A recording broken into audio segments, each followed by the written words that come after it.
उदयपुर का जो मामला है उसमें अब लगातार एक नया एंगल निकलते हुए जा रहा है और ये जो दोनों अपराधी हैं उनमें से एक अपराधी, उस कई सारी फोटोज वायरल हो रही हैं, कई सारे वीडियोज आ रहे हैं, उसमें सीधे जो है बीजेपी के बड़े बड़े नेताओं के साथ उसकी फ़ोटो है, उसके साथ उठना बैठना दिखाया जा रहा है और लगातार ये एंगल कहीं और शिफ्ट होता हुआ जा रहा है पूरी अच्छी खासी तरह। हालांकि बीजेपी उसको मना कर रही है। आप इसे किस तौर पर देखते हैं? देखिए, एक पुरानी कहावत हिंदुस्तान के अंदर चलती है, शायद आपने भी सुनी होगी पंडित जी। कहावतें ज़्यादातर आप ही लोगों ने बनाई हैं। तब तो हमारे बुज़ुर्ग अनपढ़ हुआ करते थे, आप तब भी पढ़े लिखे थे आपके बुज़ुर्ग। उस वक्त कहते थे जितने सब डोली के संग। तो ये बीजेपी के अंदर छिछोरे सारे वहीं क्यों जमा हो रहे हैं, ये बात नहीं समझ में आके दे रही। अब इधर के तो हो ही रहे हैं, इधर के तो आपने एक से एक वाहियात देख ली होंगे। कैलाश विजयवर्गीय, वीके सिंह, राज्यवर्धन सिंह राठौर, अनुराग ठाकुर, वो क्या नाम है उसका, प्रवेश वर्मा, तो इन कपिल मिश्रा, तो ये नहीं तो इनके समर्थक ओवैसी साहब, और नहीं तो अब इनकी भर्ती वाले ये कार्यकर्ता भी जो हैं कत्ल में मिल गए। तो बीजेपी को ये देखना चाहिए कि उसके प्लेटफॉर्म पे ऐसी कौन सी खूबी है कि देश भर की ये गंदगी जो है वो वहीं जमा हो रही है। नहीं, लेकिन आप तो उनको इस तरीके से कह रहे हैं, लेकिन वो तो इस समय सबसे बड़े राष्ट्रवादी हैं, देश के हित में काम कर रहे झूठ हैं। बोलते हैं, झूठ बोलते हैं। देखिए, इस वक्त जो सत्ता में पक्ष है वो ऐसे समझ लिए कि व्यापारी वर्ग है, जैन और अग्रवंशी ये हैं। तो ये लोग तो हमेशा से इस तरीके की बातें करते रहे हैं। अब आप एक बात बताइए, राष्ट्रवाद की बात वो कैसे करेंगे? जितने भी काठियावाड़ी और मारवाड़ी बिजनेसमैनों की नींव पड़ी है इंडस्ट्रियल एम्पायर की, वो और अरबपति बने हैं, वो सारे के सारे ब्रिटिश हुकूमत के दौरान बने हैं। यही टोडरमल जैन सरहिंद के नवाब के दीवान थे। यही माणिक चंद अमीचंद जैन ढाका के और कलकत्ता के नवाबों के वित्त को संभालते थे, राजस्व को संभालते थे। तो ये लोग सत्ता पक्ष के साथ हमेशा रहे, तो इनका राष्ट्र से कोई लेना देना नहीं है। बल्कि मेरा कहना तो ये है कि आज तक आपने, जो आपके जितने श्रोता हैं, दर्शक हैं, वो बताएं कि इनके घर के बगल में कभी किसी बनिए के घर में सरहद पे से कोई लाश ऐसी आई है जिसको शहीद की लाश हो और उस पर उसकी माँ रोए, ये बात की कोई बनेनी छाती पीट के रोए, कोई जैनी छाती पीट के रोए कि मेरा लाल देश पे शहीद हो गया। अब तो कश्मीर के मुसलमान के आंगन में भी शहीद का जनाजा उतर चुका, पर इन जैनियों के और अग्रवंशियों के नहीं है। ये तो गाल बजाने वाले लोग हैं, झूठ बोलने वाले लोग हैं। एक किसान जितना पूरी ज़िंदगी में झूठ बोलता है, एक जवान जितना पूरी ज़िंदगी में झूठ बोलता है, इतना तो कोई भी बनिया जो है सुबह शटर उठाने से लेकर और शटर बंद करने तक बोल लेता है। तो ये झूठे लोग हैं, इनका नैतिकता और राष्ट्र से कोई लेना देना आप एक वकील हैं और लगातार सुप्रीम कोर्ट की और सरकार की तमाम टिप्पणियों पर सवाल उठाते रहते हैं, उनको आईना दिखाते रहते हैं। कुछ लोग तो ये भी कहते हैं कि सुप्रीम कोर्ट की टिप्पणी पर जो वकील टिप्पणी करे तो वकील जो है कहीं ना कहीं उसको सुनियोजित तरीके से उसको जो है आगे सामने रखा जा रहा है। ऐसा भी लोग सवाल उठाते हैं। नहीं, बिल्कुल उठाते होंगे। जिसकी जैसी जाकी रही भावना, जैसी प्रभु मुहूर्त देखी दिन वैसी। भाई बात यह है कि सुप्रीम कोर्ट के अंदर लोकतंत्र का मतलब है बोलना, रेलिवेंट बोलना। हम अदालत में भी बोलते हैं तो रेलिवेंट बोलते हैं, कहने वाली बात को कहने वाले तरीके से कहा जाए तो वकालत है। ये गाली गलौज जो बाहर चल रही है बेमतलब की, ये कोई वकालत नहीं है। जो कोर्ट के अंदर भी आज की तारीख में हो रहा है उसमें भी वकालत बहुत कम है। तो अगर किसी को ये लगता है कि साहब मेरे को यूज़ किया जा रहा है, तो भाई ईमानदारी की बात है कि वो आए, मेरे साथ 7 दिन रहें और देखने के बाद मेरी जीवन शैली को, मेरी दिनचर्या को मुझे बताएं कि कहाँ से उन्हें ऐसा लगता है कि मैं, नहीं तो बड़े बड़े लहकट लफंगे Sambit Patra, man of crores now, लेकिन अपना तो मानना वही है स्वामी विवेकानंद के चेले, क्या करना है जोड़ के, जब सब जाना है छोड़ के जाएगा तो साथ सच। तो फकीर साहब एक बात मुझे और बताइए, लगातार जुबेर का जो मामला है के तो सवाल उन पे उठाए गए, लेकिन अभी उनको 14 दिन के लिए न्यायिक हिरासत में आगे बढ़ा दिया गया और उन्हें भेज दिया गया है। इसको लेकर के आप जाइए सुप्रीम कोर्ट से पूछिए आपके न्यायिक अधिकारी क्या कर रहे हैं।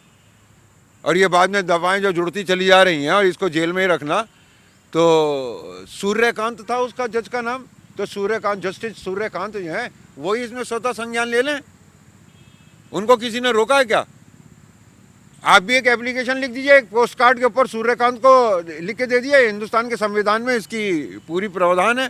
आप एक उसके ऊपर पोस्ट कार्ड पे लिख के भेज दीजिए कि भाई अब ये बताइए कि आपके न्यायिक मजिस्ट्रेट क्या कर रहे हैं। और कोई सुने ना सुने सुप्रीम कोर्ट की, उनकी न्याय व्यवस्था के उनके जुडिशियल ऑफिसर्स तो सुनेंगे। तो इस वक्त तो न्याय का की हत्या हो रही है। नहीं तो मोहम्मद जुबैर को तो 14 दिन के लिए न्यायिक हिरासत पे भेज दिया गया। तमाम और लोग थे जो 33 लोग, अगर आपको याद हो, उनके ऊपर FIR हुई थी, उन पे तो आज तक कोई पूछताछ तक नहीं हुई। ये बात मुझसे नहीं, ये सूर्यकांत से पूछो, सूर्यकांत से पूछो, उसके हाथ में पावर है, वो सुप्रीम कोर्ट जाके बैठता है, मोटी सी तनख्वाह लेता है और उसके पास इसके अलावा कोई काम नहीं है करने के लिए कि वो न्याय करे, अपनी जनता के साथ न्याय करे। तो जरूरी नहीं है कि उसके दरवाजे पे पहुंच के उसका दरवाजा खटखटा के चिट्ठी डालोगे तभी वो पढ़ेगा, स्वतः संज्ञान भी ले सकता है। और जितना वो बोला है सुप्रीम कोर्ट के अंदर, उसके हिसाब से तो ये लगता है कि अखबार भी उसके घर में आता है, टीवी भी वो देखता है और सोशल मीडिया भी देखता है। नहीं, आपसे तो मैं इसलिए पूछ रहा हूँ ना, आप सुप्रीम कोर्ट के एक प्रमुख अंग रहे हैं, इसलिए जो है आपकी भी जिम्मेदारी बन जाती है कहीं ना कहीं, इस तरीके से जब गलत होता है तब। नहीं, मन कचोटता है और हकीकत ये है कि गाड़ी भी तेल से चलती है।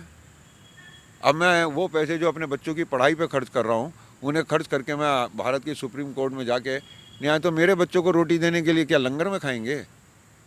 मकान दिलवा दीजिए गुरुद्वारा बंगला साहिब की बगल में, मैं आपके मुफ्त में मुकदमे भी लड़ने लगूंगा, बता दीजिए। पेट है भाई। नहीं, आपकी बात बिल्कुल सही है, लेकिन एक बात मुझे बताइए कि धार्मिक भावनाएं आहत करने का आरोप जो है वो नुपुर शर्मा पे लगा था, और वो आरोप शिफ्ट होकर के धीरे धीरे करके वो जो है अब जुबैर पे, मोहम्मद जुबैर पे शिफ्ट होकर कहा जा रहा है कि उन्होंने धार्मिक भावनाएं आहत की है, इसलिए उनको 14 दिन के लिए भेज दिया न्यायिक हिरासत में। मैं आपको न्याय पे छोटी सी कथा सुना दूं। उज्जैन महानगरी के बाहर कुछ ग्वाल बाल अपनी गाय भैंसे चराने ले जाते थे, वो चरती रहती थी, बच्चे आपस में खेलते थे। एक चट्टान के ऊपर चढ़ के एक बच्चा बैठ जाता था, वो राजा बन जाता था, उसके दरबार सज जाता था, चोर सिपाही का खेल होता था, उसके सामने मुकदमा पेश होता था, वो न्याय करता था।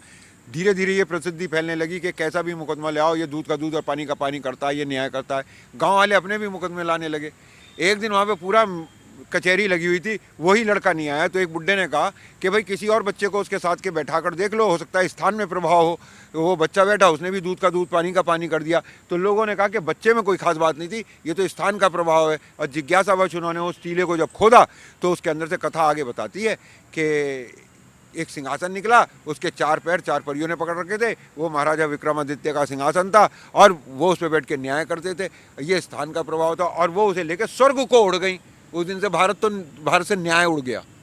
अब तो ये कानून बचा है थोड़ा गाना बजाना, और ये सुप्रीम कोर्ट भी अगर इसी रास्ते पे चलती रही तो अगर 100 साल में देश टूटता होगा तो 70 में टूट जाएगा।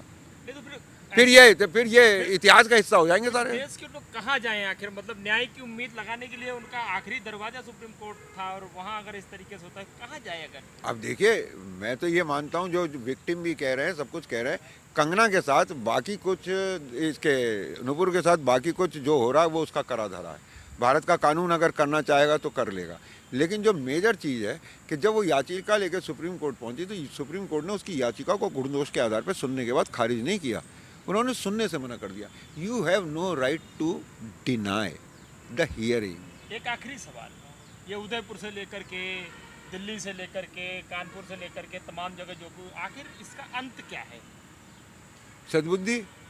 हम सबको एक, देखिए, हमारी अराजकता का कोई ना कोई लाभ उठाएगा।